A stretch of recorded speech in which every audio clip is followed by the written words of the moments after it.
आधुनिक नृत्य वर्तमान सबु जगार परिवेषण होउछि किंतु आमर एई जो विभागर मुख्य होउछि संस्कृति और परंपरा को बंची रखिबा। आमर जो पिला माने विभिन्न जिलूर आसती से माने विभिन्न आंचलिक भाषा आंचलिक नृत्य आंचलिक चलनी सब नहीं आसती किंतु एठी समस्ते एकाकार हो जाती समन्वय हो जाती निज निजर समस्त सांस्कृतिक पारंपरिक नृत्य एठी परिवेषण करते आमे माने मध्य तांको विभिन्न जगार विभिन्न संग्रह करी से मानकु एही नृत्य नाचिबा अनुमति देउ एवं खुशी मध्य अनुभव करूँ। एथिरे तो विभिन्न श्रेणी भाग नहीं प्राय प्रथम श्रेणी पिला भाग नहीं द्वितीय श्रेणी समस्त विभाग को आम छोट छोट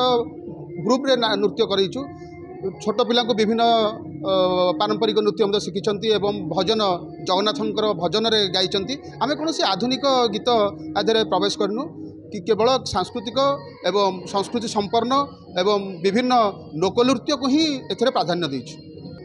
लोकनृत्य धीरे धीरे वर्तमान आमर लुकायित अवस्था को गलानी लोक समस्ते आधुनिक नृत्य प्रति आकृष्ट होउछंती एवं समस्ते सेतिरे खुशी होउछंती किंतु आमे जो विभाग रे